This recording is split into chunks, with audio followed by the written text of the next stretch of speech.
নমস্কার বন্ধুরা, বৌদির হোম কিচেনে আবারও আপনাদেরকে স্বাগত জানাই। গরমের মধ্যে কে কেমন আছেন অবশ্যই জানাবেন। আমরা আছি কোনো রকম, প্রচণ্ড গরম পড়েছে। তো চলুন আজকে আরেকটা নতুন রেসিপি আপনাদের সাথে শেয়ার করি। এখানে আমি কয়েক টুকরো পুঁঠা মাছ তো আপনারা নিশ্চয়ই বড়ো বড়ো পুঁঠি যেগুলো হয়, যেগুলোকে পুঁঠা বলা হয়, সেগুলো নিয়ে নিয়েছি। আর সেগুলো দিয়ে একটা তরকারি বানাবো, ওইটাই আপনাদের সাথে শেয়ার করব। আমাদের সঙ্গে থাকবেন। তো প্রথমে আমি মাছগুলোকে আগে ভাজা করে নিই লবণ হলুদ মাখিয়ে।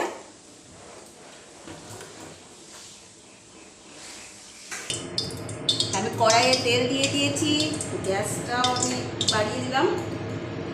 এবার মাছগুলোতে লবণ হলুদ মাখিয়ে ভালো করে মাছগুলো ভাজা করে নিই।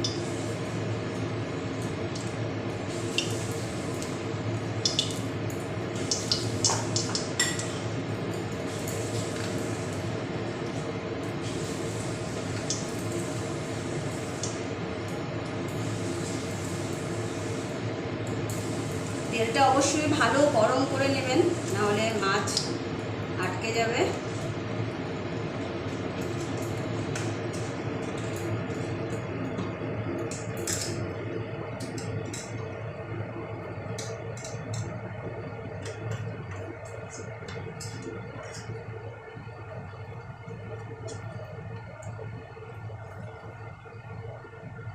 আর তেলটা খুব ভালো গরম হয়ে গেছে। এবার আমি একটা একটা করে মাছ তেলের মধ্যে দিয়ে দিচ্ছি।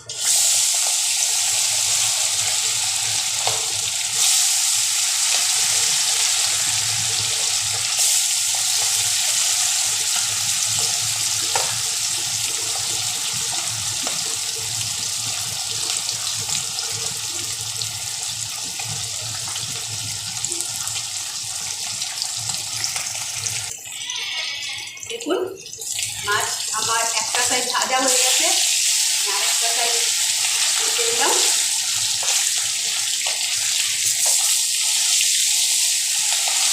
দু সাইডে খুব ভালো করে ভাজা করে নিতে হবে। যতক্ষণ মাছটা ভাজা হচ্ছে ততক্ষণ মশলাগুলো রেডি করে নিই। একটু মশলা দিয়ে তরকারিটা বানাবো, তাই আজকে সর্ষের গুঁড়োটা আমি 2 চামচের জায়গায় 3 চামচ দিয়ে যাচ্ছি। অবশ্যই হালকা গরম জলে অল্প একটু লবণ দিয়ে সর্ষের গুঁড়োটাকে আপনারা ভিজিয়ে রাখবেন। আপনারা যদি বাটা সর্ষেও খান বাটা সর্ষেও খেতে পারেন, অসুবিধা নাই। দেখুন আমার এক টস্ত মাছ ভাজা হয়ে গেছে। আমি লাল লাল করে ভেজেছি, এভাবে লাল লাল করে মাছগুলোকে আপনারা ভেজে নেবেন। দেখুন আমার মাছ একটু লেগে যায়নি, কারণ আমি কড়াইটা খুব ভালো করে গরম করে নিয়েছিলাম। অবশ্যই যে কোনো মাছ ভাজার আগে ভালো করে কড়াই গরম করে আপনারা ভাজবেন, দেখবেন একটুকু লেগে যাবে না। এবার বাকি মাছগুলো আমি এইভাবে ভাজা করব।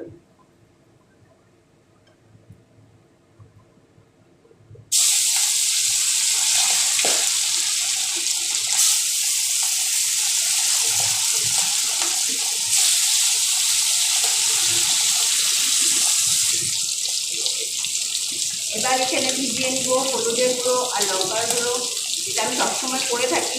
গুঁড়ো মশলা যেহেতু আমরা এখন সবাই ইউজ করি, তো আমি যে কোনো তরকারি রান্না করার আগে মশলাটাকে একটু সময় জল দিয়ে ভিজিয়ে দিই। মাছ ভাজা হতে তো একটু টাইম লাগে, সেই টাইমের ভেতরে মশলাটা সুন্দর ভিজে যাবে। ঝালটা অবশ্যই আপনারা যে যেমন পরিমাণে খান তেমন পরিমাণেই দেবেন। আমি এখানে 2 চামচ দিলাম।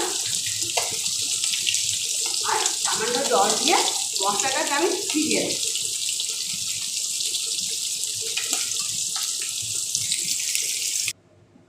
দেখুন আমার মাছগুলো সব ভাজা হয়ে গেছে। এবার তরকারিটা বানানো শুরু করব। কড়াইয়ে সামান্য একটু তেল দিব। আমি একবার মাছ ভাজার জন্য যে তেল দিয়েছিলাম, ওটা মাছগুলোর মধ্যে তেল ছিল, আরও তেল এটা থেকে বেরিয়েছে। আমি সামান্য একটুখানি তেল দিয়েছি। আমি এখানে 2 টুকরো রসুনকে একটু থেতো করে নিয়েছি, এটাকে দিয়ে দিচ্ছি। আর একটা পেঁয়াজ, গোটা পেঁয়াজ।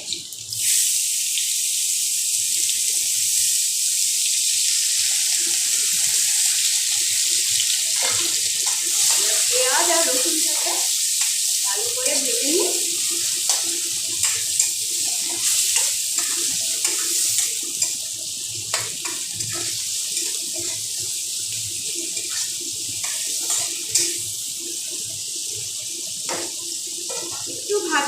দিব পেঁয়াজ আর রসুনটাকে আমি।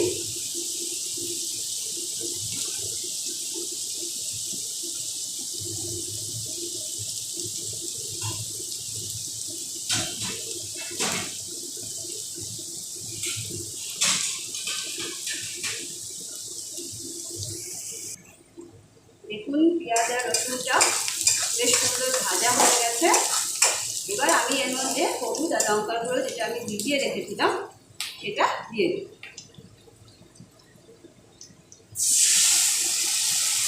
সামান্য একটুখানি জল দিব, কারণ মশলাটা ভাজা হতে হবে। সামান্য একটুখানি জল দিলাম।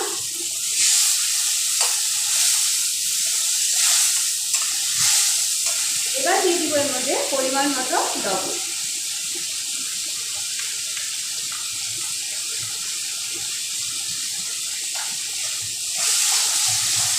দিয়ে ভালো করে এবার মশলাটাকে ভেজে দিতে হবে।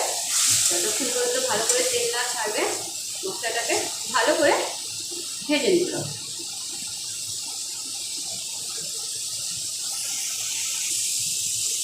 দেখুন মশলাটা আস্তে আস্তে তেল ছাড়তে শুরু করে দিয়েছে।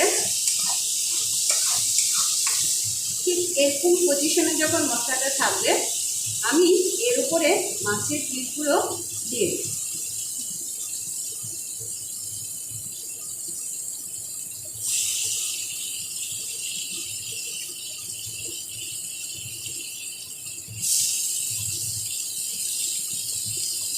দিয়ে আস্তে আস্তে একটু উল্টে পাল্টে দিব, যাতে মাছের মধ্যে মশলাগুলো সুন্দর মতো লেগে যায়। তাহলে ওই অবস্থাতে গ্যাসের স্টিমটা আপনারা একটু কমিয়ে নেবেন।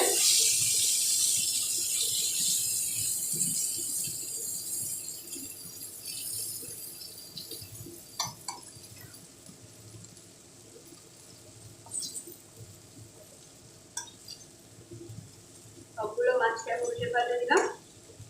এবার পুরো মশলাটা আমার তেল ছাড়তে শুরু করে দিয়েছে। এবার আমি ভিজিয়ে রাখা সেই সর্ষেটা এর মধ্যে দিই।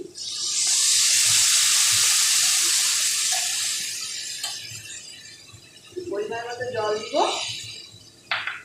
দিয়ে ভালো করে মিশিয়ে দিই।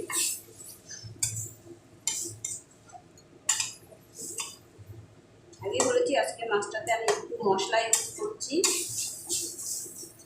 কেননা এই মাছটা একটু মশলা ছাড়া খেতে ভালো লাগে না, একটু মশলা লাগে। মাছটা অবশ্যই একটু কড়া করে ভাজবেন। আমি আরও একটু জল এর মধ্যে দিয়ে দিই।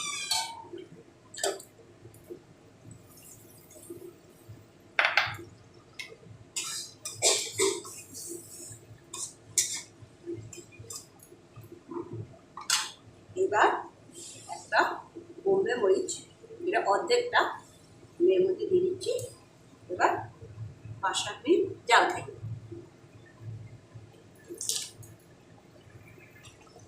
দেখুন আমার ঝোলটা হয়ে এসছে, আর একটু পরে আমি নামাবো। নামাবার আগে আমি একটা টমেটোকে এভাবে কুচি কুচি করে কেটে নিয়েছিলাম, সেটাকে এর মধ্যে দিয়ে 2-1 মিনিট জাল খাই নিব। জাস্ট টমেটোটা একটু নরম হয়ে যাওয়া।